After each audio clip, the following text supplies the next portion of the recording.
রাজ্যের রাজ্য পুলিশে বড় রদবদল। সরানো হলো রাজ্যের গোয়েন্দা প্রধানকে, সরানো হলো আর রাজাশেখরনকে। এডিজি ট্রেনিং পদে বদলে রাজাশেখরনকে সিআইডিকে ঢেলে সাজানোর কথা আগেই বলেছিলেন মুখ্যমন্ত্রী মমতা বন্দ্যোপাধ্যায়। আর এবার রাজ্য পুলিশে বড় রদবদল, যেখানে রাজ্যের গোয়েন্দা প্রধানকে সরানো হলো আর রাজাশেখরনকে সরানো হলো। এডিজি ট্রেনিং পদে বদলি করা হয়েছে তাকে। সিআইডিকে ঢেলে সাজানোর কথা আগেই বলেছিলেন মুখ্যমন্ত্রী মমতা বন্দ্যোপাধ্যায়। আর এবার রাজ্যের গোয়েন্দা প্রধানকে সরানো হলো রাজ্য পুলিশে বড় রদবদল। পিয়ালি মিত্র আমাদের প্রতিনিধি রয়েছেন আমাদের সঙ্গে টেলিফোন লাইনে। পিয়ালি, রাজ্য পুলিশে ফের রদবদল, রাজ্যের গোয়েন্দা প্রধানকে সরানো হলো, কি জানা যাচ্ছে?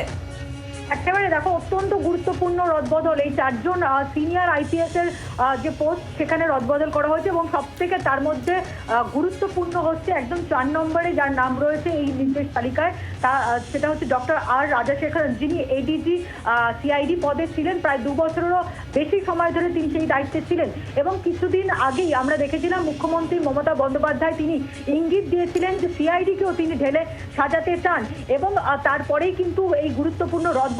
এবং যেটা গুরুত্বপূর্ণ সেটা হচ্ছে এডিজি সিআইডি পদে ছিলেন আর রাজাশেখরন, সেখান থেকে তাকে সরিয়ে অত্যন্ত যেটা কম গুরুত্বপূর্ণ পোস্ট হিসেবে ধরা হয় সেই ট্রেনিং পদে। তুমি জানো যে সম্প্রতি আমরা দেখেছিলাম যে কলকাতা পুলিশের অতিরিক্ত কমিশনার পদে ছিলেন মুরলীধর শর্মা, তাকে কলকাতা পুলিশের অতিরিক্ত কমিশনারের পদ থেকে সরিয়ে যে কলকাতা যে রাজ্য পুলিশের যে একাডেমি রয়েছে সেখানে তাকে ডিরেক্টর করে পাঠানো হয়েছে, সেখানে তাকে এডিজি করে আইজি করে পাঠানো হয়েছে। এরপরে আরও একটা গুরুত্বপূর্ণ পদে রদবদল এবং সেখানে আর ডক্টর আর রাজাশেখরন, যিনি এডিজি সিআইডি পদে ছিলেন, সেখান থেকে তাকে সরিয়ে এডিজি ট্রেনিং করে পাঠানো হয়েছে এবং এর পাশাপাশি আরও 3টে গুরুত্বপূর্ণ পদে রদবদল হয়েছে, যার মধ্যে ডক্টর আর শিবকুমার, যিনি এডিজি ছিলেন, তাকে সরানো হয়েছে, তাকে এডিজি ইবি করা হয়েছে। দময়ন্তী সেন, যিনি এডিজি ট্রেনিং ছিলেন, তাকে এডিজি আইজিপি পলিসি করা হয়েছে এবং দময়ন্তী সেনের জায়গাতেই রাজাশেখরনকে পাঠানো হয়েছে। এবং তার পাশাপাশি রাজীব মিশ্রা, যিনি এডিজি আইজি তিনি ইবি ছিলেন এবং তাকে এডিজি মডার্নাইজেশন করা হয়েছে। কিন্তু এই 4টে পোস্টের মধ্যে সবথেকে গুরুত্বপূর্ণ পোস্ট হচ্ছে কিন্তু এই রাজাশেখরনের যে পোস্ট, কারণ 2 বছরেরও বেশি সময় রাজাশেখরন তিনি এডিজি সিআইডি পদে ছিলেন এবং অত্যন্ত বেশ কিছু গুরুত্বপূর্ণ মামলাও তিনি সামলেছিলেন। কিন্তু মুখ্যমন্ত্রী মমতা বন্দ্যোপাধ্যায় তিনি কিন্তু কিছুদিন আগে সাংবাদিক বৈঠক যেটা করেন, সেখানে কিন্তু স্পষ্টভাবে ইঙ্গিত দিয়েছিলেন যে তিনি সিআইডিকেও ঢেলে সাজাতে চান। সঙ্গে থাকো, আমরা এই প্রসঙ্গে একবার শুনবো যে সিআইডিকে ঢেলে সাজানোর কথা যে মুখ্যমন্ত্রী বলেছিলেন, কি বলেছিলেন সেই সময় তিনি, সেই প্রসঙ্গে শুনবো।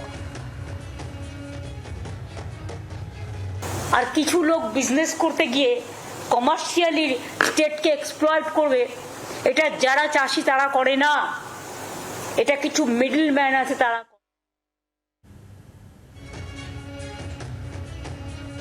রাজ্য পুলিশে বড় রদবদল, সরানো হলো রাজ্যের গোয়েন্দা প্রধানকে, সরানো হলো আর রাজাশেখরনকে। এডিজি ট্রেনিং পদে বদলি আর রাজাশেখরনকে। সিআইডিকে ঢেলে সাজানোর কথা আগেই জানিয়েছিলেন মুখ্যমন্ত্রী মমতা বন্দ্যোপাধ্যায়ের। এবার রাজ্যের গোয়েন্দা প্রধানকে সরানো হলো। বাংলার আওয়াজ, বাঙালির আবেগ, জি 24 ঘন্টা।